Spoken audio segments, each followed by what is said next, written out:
بسم اللہ الرحمن الرحیم۔ السلام علیکم ناظرین، میں ہوں اجاز بٹ اور آپ دیکھ رہے ہیں WT نیوز۔ ناظرین، ہمیں بچپن سے ایک چیز سکھائی جاتی ہے کہ اپنی ماں اور اپنی بہنوں کی عزت کو ہمیشہ ملحوظ خاطر رکھنا ہے، ان کے لیے کسی بھی قسم کی قربانی سے آپ نے دریغ نہیں کرنا۔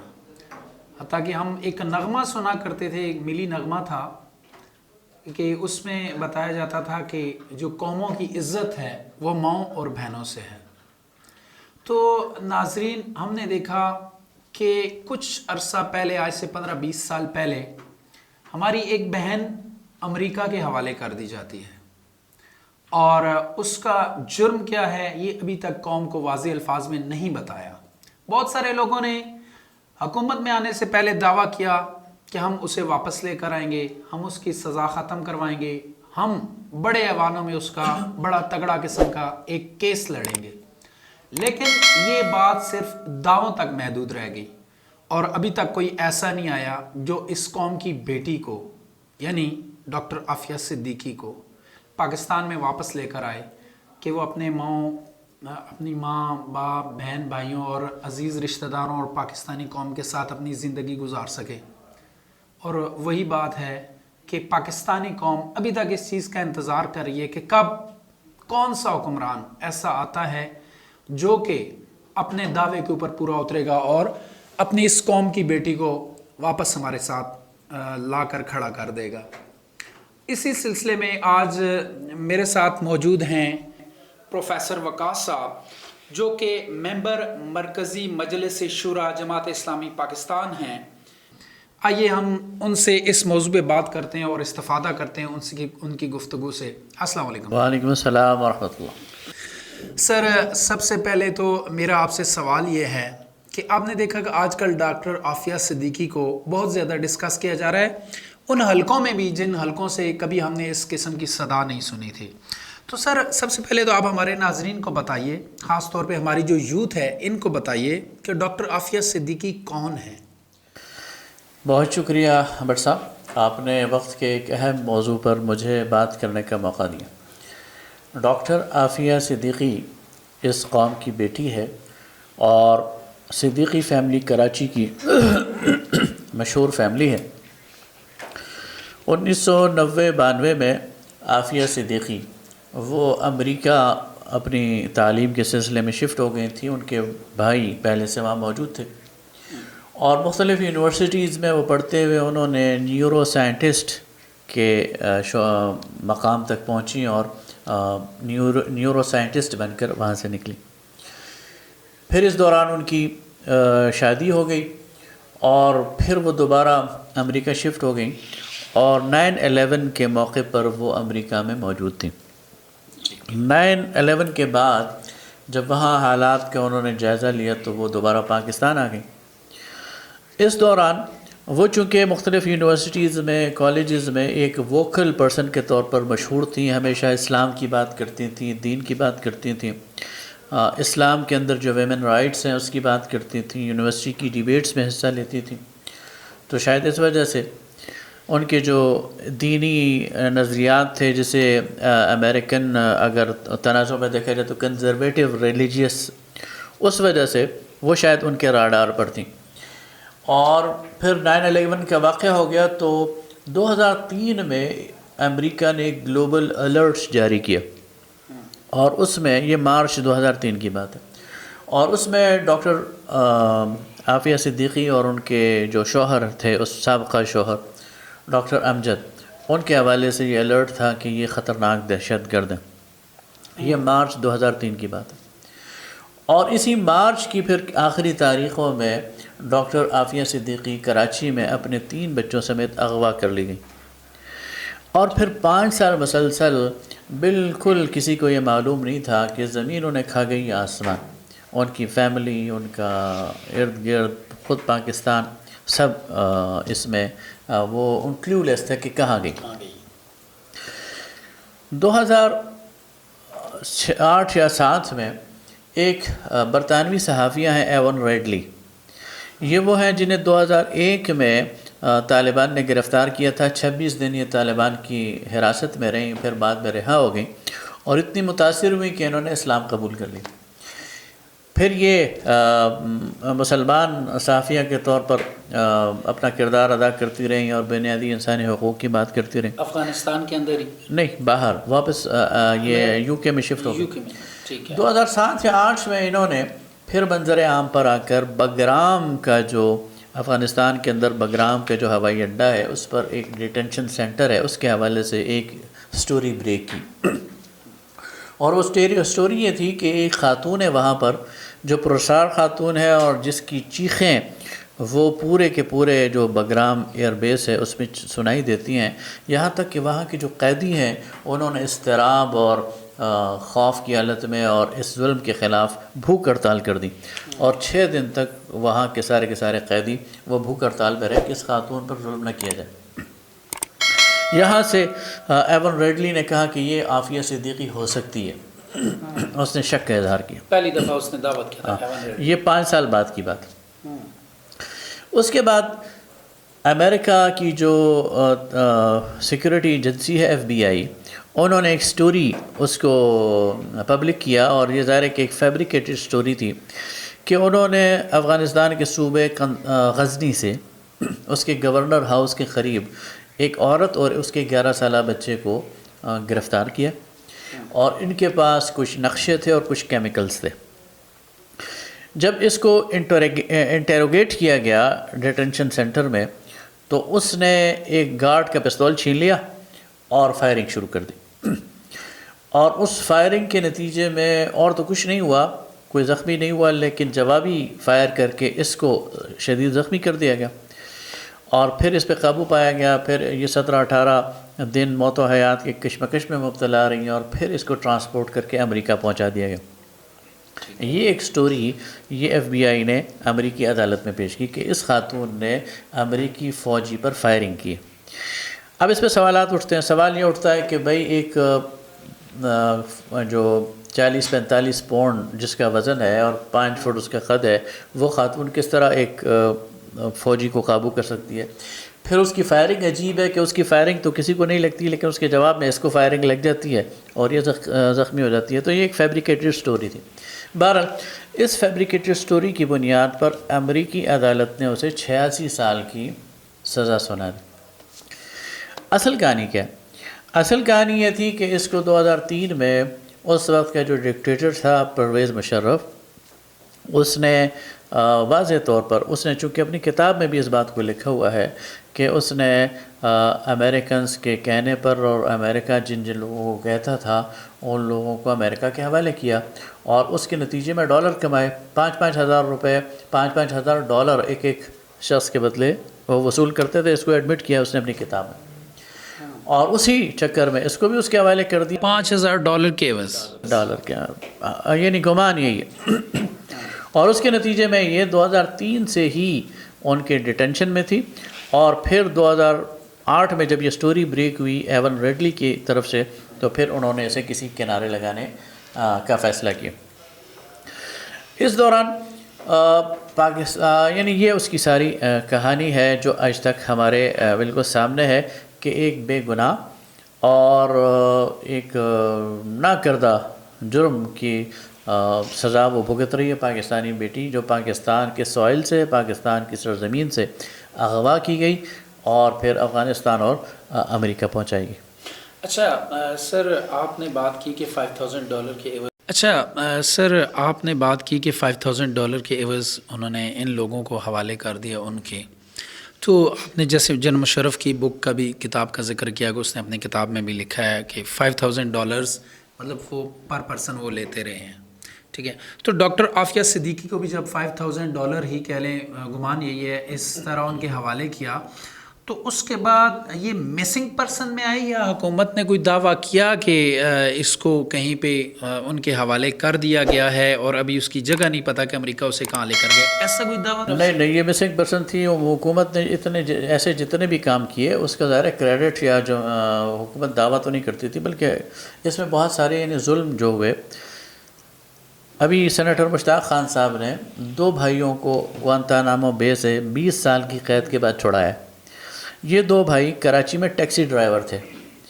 امریکہ کو ایک شخص مطلوب تھا اور اس اصل شخص کے بجائے پاکستانی ایجنسیز نے وہ 2 بھائی ان کے حوالے کر دیے کہ یہ ہے وہ. انہوں نے ان کو اسی گوانتانامو بے بھجوا دیا.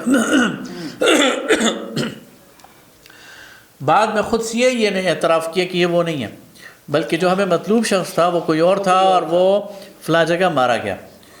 اور وہ ناکردہ گناہ کے، چونکہ یہ تو پیسے وصول کر چکے تھے، ناکردہ گناہ کے اس میں 20 سال تک گوانتانامو میں موجود رہے. اور بعد میں بالآخر پاکستانی گورنمنٹ نے، سینیٹر مشتاق صاحب نے اس کو سینیٹ میں اٹھایا اور گورنمنٹ کو مجبور کیا کہ ان کو کلیم کرو، اور پھر ان کو وہ واپس لے کے آئے. تو اس طرح کے ہزاروں لوگ وہ مسنگ ہیں اور ان کا کوئی آتا پتہ نہیں ہے، اور کسی کریڈٹ پر کسی کھاتے میں نہیں ہے کہ کس نے اٹھایا اور کس نے ان کے حوالے کیا.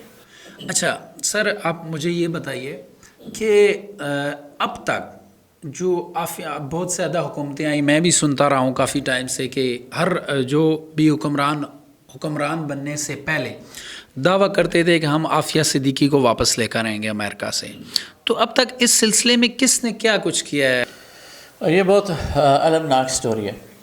یہ جو میں بات کر رہا ہوں ایون ریڈلی کی، تو یہ 2007-8 میں عمران خان صاحب اور ایون ریڈلی نے اکٹھے پریس کانفرنس کی، اور پھر عمران خان صاحب نے 3-4 سال تک اس ایشو کو اٹھائے رکھا. لیکن جب وہ اقتدار میں آئے تو 2018 سے لے کر اور 2022 تک انہوں نے مسلسل چپ کا روزہ رکھا اور خاموشی اختیار کی، اور اس بارے میں کوئی سفارتی یا کوئی ایک کمنٹ کرنا بھی، اور وہاں جب امریکہ گئے تو وہاں بات کرنا بھی کسی بھی اتھارٹی سے یا کسی بھی پبلک میٹنگ میں ان سے کوئی چیز ثابت نہیں. یہ صرف عمران خان صاحب نہیں ہے، پیپلز پارٹی بھی اس دوران برسر اقتدار رہی ہے، لیکن آصف علی زرداری یا یوسف رضا گیلانی یا پھر اس کے بعد پرویز اشرف صاحب، یہ 3 وزیر اعظم رہے، 2 وزیر اعظم اور صدر، انہوں نے بالکل اس بارے میں چپ کر روزہ رکھا. 2013 سے 18 تک میاں نواز شریف صاحب اور اس کے بعد شاہد خاقان عباسی صاحب یہ وزراء اعظم رہے، لیکن انہوں نے بھی مکمل خاموشی اختیار کی اور کسی قسم کی اس معاملے پر کوئی بات کرنے کی جرت بھی نہیں کی. لیکن انفرادی طور پر کچھ لوگ، مثلا 2008 میں کچھ سینیٹرز وہاں گئے اور انہوں نے ملاقات کرنے کی کوشش کی، جیسے کہ مشاہد حسین ہے یا سینیٹر طلحہ محمود ہے. پولیٹیکل پارٹیز کی بنیاد پر ایک جماعت اسلامی ہے کہ جس نے ہر دور میں، جماعت اسلامی کے امیر قاضی حسین احمد تھے تو انہوں نے بھی اس معاملے کو اٹھایا، ان کی فیملی کے ساتھ بھی مل کر اٹھایا اور پریس میں بھی اٹھایا اور اس پر مظاہرے بھی کیے. پھر سید منور حسن امیر بنے تو انہوں نے بھی اٹھایا، پھر ابھی سراج الحق صاحب ہیں تو انہوں نے بھی اٹھایا. اور اس وقت جو سینیٹر مشتاق خان صاحب ہیں، ان کا ایک بہت بڑا کریڈٹ ہے کہ انہوں نے اس مسئلے کو نہ صرف اٹھایا، پرسو کیا، بلکہ ایک سمجھ لیجئے کہ ٹیکنیکل وے میں اسلام آباد ہائی کورٹ کے ذریعے وزارت خارجہ کو مجبور کیا کہ وہ فوزیہ صدیقی جو عافیہ کی بہن ہے، ان کی بہن سے ملاقات کا وزارت خارجہ کے ذریعے بندوبست کرے. الحمدللہ وہ ہوا، اور اس وقت سینیٹر مشتاق خان صاحب اور فوزیہ صدیقی وہ عافیہ صدیقی سے مل چکے ہیں امریکہ کی اس جیل میں، اور اس کی ایک الگ داستان ہے جو بہت روح فرسا ہے اور بہت غم زدہ کرنے والی ہے. اچھا سر، یہ جو آپ بات کر رہے ہیں کہ فوزیہ صدیقی کی کہ ان کی ملاقات ہو چکی ہے، تو اس سے پہلے کسی حکمران نے کوشش نہیں کی تھی کہ ان کی فیملی سے عافیہ صدیقی کے کم از کم ملاقات کروا لیں؟ کیونکہ عمران خان صاحب کی ابھی بات کی تو عمران خان صاحب کہتے ہیں کہ میرا ڈونلڈ ٹرمپ سے بہت اچھی دوستی ہے، بہت اچھا تعلق ہے. تو اس وقت اگر خان صاحب چاہتے تو ایسا پاسبل نہیں تھا؟ نہ صرف ایسا پاسبل تھا بلکہ رہائی بھی پاسبل تھی. اچھا ایک اور مسئلہ بھی ہے، اس وقت جو عافیہ صدیقی ہیں وہ امریکہ کی بدنام زمانہ جیل میں ہیں، جسے جہنم کہا جاتا ہے، ہیل کہا جاتا ہے. یہ حکمران اگر چاہتے تو اور کچھ نہ کر سکتے تو اسے کسی اچھی جیل میں شفٹ کر سکتے تھے جہاں زیادہ ہیومن رائٹس کا خیال رکھا جاتا ہے، جہاں زیادہ اسے فیسیلیٹیز دی جاتی ہیں.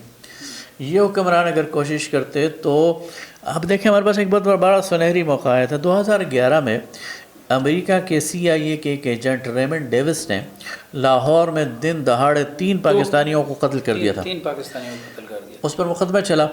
اب اگر آپ پریشر نہیں برداشت کر سکتے اور اسے چھوڑنا ہی ہے تو یہ بہترین موقع ہے، آپ عافیہ کے ذریعے ٹریڈ کریں، عافیہ کو لے آئیں، اس کو چھوڑیں. لیکن ظاہر ہے کہ حکمرانوں میں اتنی غیرت اور اہمیت نہیں تھی. یہاں پہ تو sir vice chairman Shah Mahmood Qureshi, ٹھیک ہے، ان کا دعویٰ ہے کہ انہوں نے اس مسئلے کو اٹھایا تھا، اور ریمنڈ ڈیوس کی جب بھیجنے کی باری آئی وہ کہتے ہیں کہ یہ اس کو فری میں بھیج رہے تھے.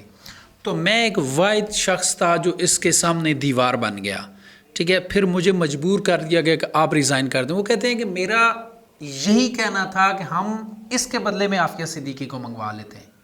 کیا یہ ان کے دعوے میں کتنی سچائی ہے؟ آپ کیا مجھے چونکہ اس بارے میں کوئی علم نہیں ہے تو میں نہ اس کو جھٹلا سکتا ہوں اور نہ میڈیا پہ ان کے دعوے موجود ہیں، نہ اس کی تصدیق کر سکتا ہوں. لیکن بہرحال پیپلز پارٹی کی گورنمنٹ تھی اور پیپلز پارٹی نے اس میں مجرمانہ غفلت کا مظاہرہ کیا اور اس وقت یعنی اس موقع کو گنوا دیا. آج بھی اس کا موقع ہے کہ یہ حکمران اگر چاہیں، اس لیے سینیٹر مشتاق خان صاحب نے بڑی زبردست بات کی. انہوں نے کہا کہ عافیہ کی رہائی کی چابی واشنگٹن میں نہیں ہے بلکہ اسلام آباد میں. اگر پاکستانی حکمران چاہیں گے تو عافیہ کو وہ آزاد کرایا جا سکتا ہے. مسئلہ کیا ہے؟ دیکھیں وہ 20 سال سے قید میں، 20 سال میں صرف ایک دفعہ ابھی حال ہی میں 2 دن پہلے ان کی بہن سے ملاقات ہوئی. اس دوران ان کی جو والدہ انتقال ہو گیا اس کا، عافیہ کو نہیں پتہ کہ اس کی والدہ فوت ہو گئی. عافیہ کے 3 بچے ہیں جن میں سے 11 سالہ احمد، اس کے بعد ان کی بیٹی، اس کے بعد 6 مہینے کا سلیمان تھا جو اس کی گرفتاری کے وقت ان کے ساتھ تھے. یہ تینوں بچے عافیہ کے ساتھ تھے. پھر اس کو الگ کر لیا گیا. اب عافیہ کو نہیں پتہ کہ اس کے بچے کے سال میں وہ ریکور ہو گئے یا نہیں ہوئے.